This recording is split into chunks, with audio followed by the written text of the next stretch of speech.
આજે હું તમારી જોડે ફ્રેન્ચ ફ્રાઈઝના ભજીયાની રેસીપી શેર કરી રહી છું। આ એકદમ ક્રિસ્પી ક્રન્ચી ભજીયા છે। આ ખાવામાં ખૂબ જ ટેસ્ટી લાગે છે। આ એકદમ યુનિક સ્ટાઇલમાં મેં આજે બનાવ્યા છે। આમાં તમને ફ્રેન્ચ ફ્રાઈઝનું બટેકાના અને કાંદાના ભજીયાનો ટેસ્ટ આવવાનો છે। એકવાર તો તમે આ રેસીપી જરૂરથી ટ્રાય કરજો। આ બનાવવા માટે મેં સૌપ્રથમ 4 બટેકા લીધા છે। એને આપણે સરસ રીતે છોલી દેવાના છે। છોલ્યા પછી આપણે એને તરત જ એક પાણીમાં એને પલાળી દેવાનું છે, નહીં તો એ કાળા થઈ જશે। હવે બધા બટેકાને કંઈક આવી જ રીતે આપણે છોલીને રેડી કરી દઈશું। હવે આપણે જેમ ફ્રેન્ચ ફ્રાઈઝ બનાવીએ છીએ એવી જ રીતે આના મોટા મોટા આપણે લાંબા કટકા કરવાના છે, કંઈક આવી જ રીતે। અને એ કટકા બી આપણે સહેજ જાડા કરવાના છે, બહુ પતલા નથી કરવાના। કંઈ જ આવી રીતે આપણે બધા બટેકાને સમારી દઈશું। મેં એક બટેકામાંથી 3 ભાગ કર્યા છે અને પછી એના ફ્રેન્ચ ફ્રાઈઝ જેવા શેપમાં કટ કર્યા છે।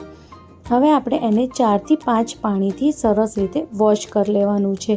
એની અંદરનું જે વ્હાઈટ પાણી છે એ સહેજ બી ના દેખાવું જોઈએ।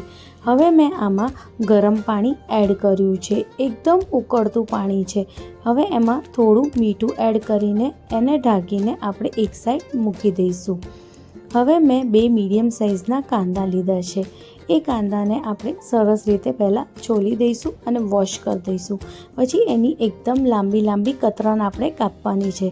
કંઈક આવી રીતે આપણે એને લાંબુ અને પતલું કાપવાનું છે, બહુ જાડા પીસીસ નથી કરવાના। આપણે લાંબા અને આટલા પતલા હોવા જોઈએ। હવે બધા કાંદાને પણ સમારીને એક વાટકામાં લઈ લઈશું।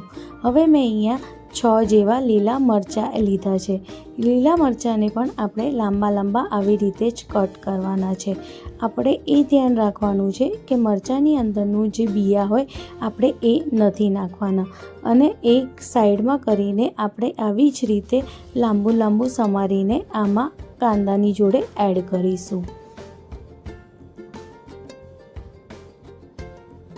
જો આ જે બિયા છે એ આપણે સાઈડમાં કાઢી લેવાના છે, એને આપણે યુઝ નથી કરવાના। અને એ સિવાય જેટલા બી મરચાં છે એને આપણે આવી રીતે કાપીને આ બાઉલમાં લઈ લઈશું।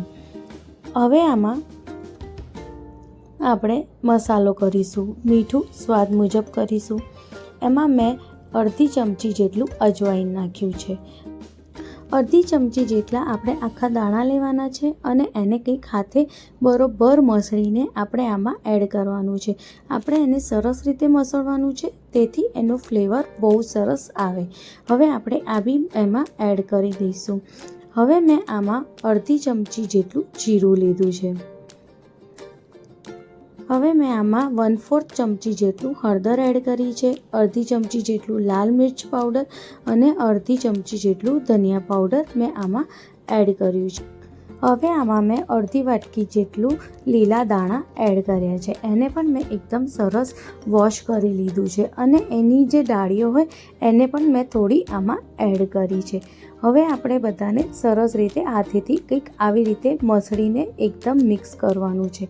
આપણે એને એટલે મસળવાનું છે કે જે આપણે કાંદા સમારીને આમાં નાખ્યા હતા એ એકદમ છૂટા થઈ જાય। કંઈક આવી રીતે આપણે એને સરસ રીતે મિક્સ કરી દેવાનું છે। જો એક એક કાંદા બધા છૂટા થઈ ગયા છે અને મસાલો પણ એકદમ સરસ રીતે એડ થઈ ગયો છે। હવે કપ જેટલું ચણાનો લોટ અને અડધો કપ જેટલો ચોખાનો લોટ આમાં એડ કર્યો છે।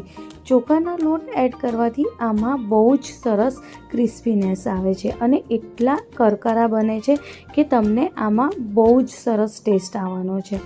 હવે આપણે બધાને સરસ રીતે મિક્સ કરી દેવાનું છે અને થોડું થોડું પાણી એડ કરીને આનું એક સરસ ગોલ રેડી કરવાનું છે।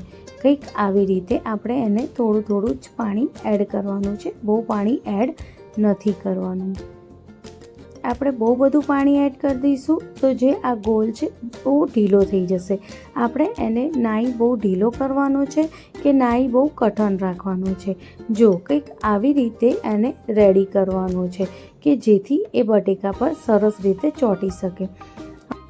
બટેકા જ્યારે 15 મિનિટ સુધી પાણીમાં પલળી જાય, હવે બટેકાને આપણે આ એક ટુવાલ ઉપર લઈ લઈશું અને એને કંઈક આવી રીતે આપણે કોરા કરવાના છે.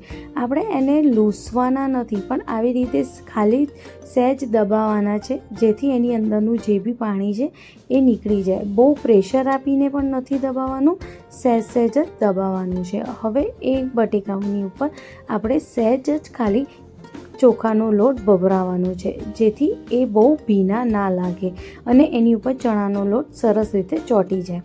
હવે આપણે એક એક બટેકાની ચિપ્સ લેવાની છે અને આવી રીતે બોળીને આપણે ડાયરેક્ટ એને તળવા મૂકવાનું છે. જો અગર તમારા બટેકાની ચિપ્સ બહુ પતલી હશે તો આ મિક્સર એની ઉપર નહીં ચોંટે.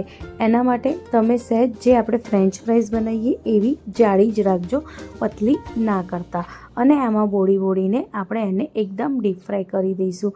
આપણે એકદમ મીડિયમ ફ્લેમ ઉપર જ એને ફ્રાય કરવાનું છે. આપણે આમાં કોઈ બી સોડા નાખવાની નથી. એ એમ જ એકદમ ક્રિસ્પી અને ક્રન્ચી બનશે. તમે આ રેસીપીને એકવાર જરૂરથી ટ્રાય કરજો. ખરેખર તમારા ઘરના છોકરાઓને અને મોટાઓને પણ આ ભજીયા જરૂરથી ગમશે. તમને આમાં ફ્રેન્ચ ફ્રાઈઝનું અને કાંદા બટેકાના ભજીયાનું ત્રણેયનું ટેસ્ટ આવવાનું છે. અને જો રેડી છે ફ્રેન્ચ ફ્રાઈઝના ભજીયા. આ રેસીપી એકવાર તમે જરૂરથી ટ્રાય કરો. અગર તમને આ રેસીપી ગમી હોય તો તમે આને લાઈક, શેર અને કમેન્ટ કરવાનું ના ભૂલતા. અને તમે મારા ચેનલ પર નવા હો તો તમે મારી ચેનલને જરૂરથી સબસ્ક્રાઈબ કરજો અને તમારા દોસ્તો સાથે પણ જરૂરથી શેર કરજો. આ યુનિક રેસીપી તમને કેવી લાગી એ મને જરૂરથી જણાવજો. મળીએ ફરી કોઈ નવી રેસીપી સાથે. Thank you.